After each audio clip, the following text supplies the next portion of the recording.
Според одлуката на Постојниот синдикат за здравство, фармација и социјална заштита, која е донесена во понеделникот на состанок на Советот на самостојниот синдикат, во која се изразува незадоволство од кастење на платата за месец јануар и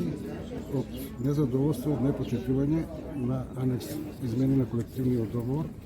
кој што е поврзан со минималната плата во минатата година, каде што се покачи само на минималниот, а другите останаа со исти плати, така да дојде еден проблем, каде што сестрите со средно се изедначија со другите вработени што се со основно образование.